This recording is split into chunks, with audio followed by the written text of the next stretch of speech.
Alors, je continue à écouter l'entretien entre Serge Prémorel et cette responsable du site Méta de Choc autour de l'astrologie. Et je trouve que c'est tout à fait inspirant. Première chose que je voudrais développer, c'est qu'au fond, vous savez, on connaît la question aussi à propos de Dieu.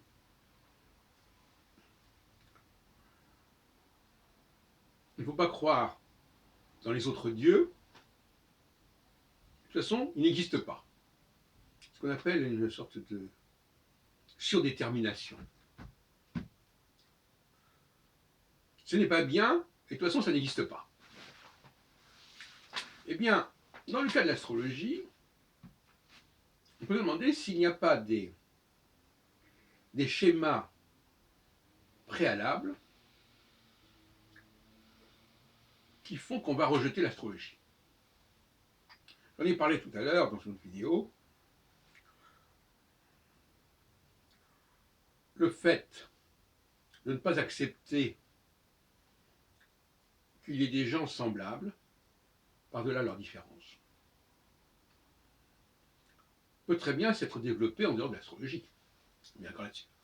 C'est ça qui est intéressant. Le psychanalyser l'anti-astrologue en lui disant, mais finalement, est-ce que c'est l'idée que des gens puissent être sur la même longueur d'onde en quelque sorte, globalement, est-ce que ça ne vous insupporte, est-ce que ça ne vous insupporte pas? Et à partir de là, on va s'en prendre à l'astrologie. Parce que l'astrologie, une certaine idée de l'astrologie, qui est celle des 12 signes, et c'est parfois l'image première qu'on a de l'astrologie dans le public.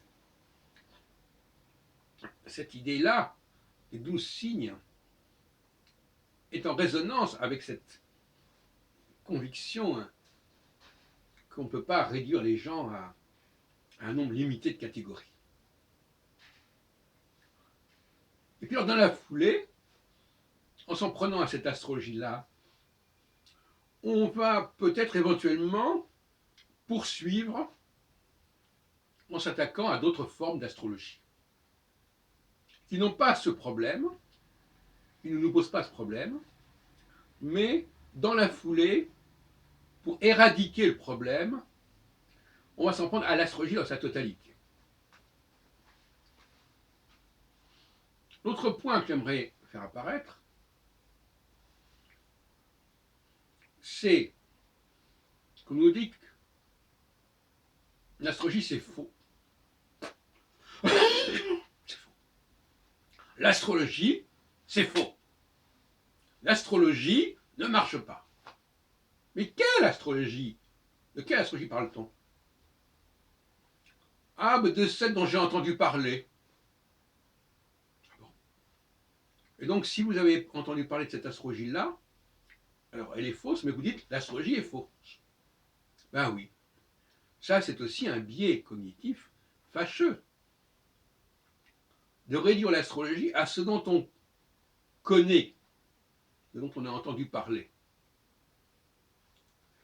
C'est tout la même chose. C'est ce mouvement, ce processus précipité, expéditif, montre bien qu'il y a une sorte de tension intérieure où on veut absolument refuser l'idée qu'on puisse classer les gens dans un nombre limité de catégories, ce qui, d'une certaine manière,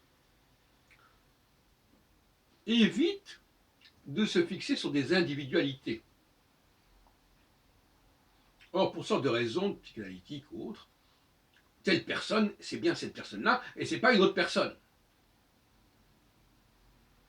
Parce que si je devais me dire que cette personne-là, au fond, ce n'est jamais qu'une catégorie parmi d'autres, et qu'il y a des milliers de personnes, peut-être même des millions de personnes, qui sont du même ordre, ça m'empêcherait de vivre cette tension par rapport à cette personne. Et parfois, on a besoin de se fixer sur une personne donnée, et l'astrologie nous empêche d'une certaine manière de nous fixer dessus. L'astrologie première, c'est l'astrologie des catégories.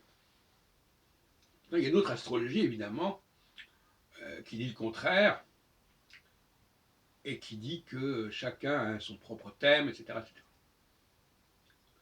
Donc, déjà, l'astrologie dit deux choses complètement opposées. Donc, que dire l'astrologie c'est faux, déjà, on se demande de quelle astrologie on parle. On attaque à la fois l'astrologie individuelle, parce qu'elle est individuelle, et l'astrologie des catégories, parce qu'elle est dans les catégories. Ça fait quand même beaucoup de choses à combattre simultanément.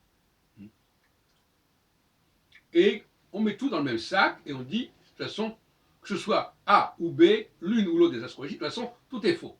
Il faudrait se poser la question de savoir pourquoi on a cette espèce d'animosité par rapport à l'astrologie.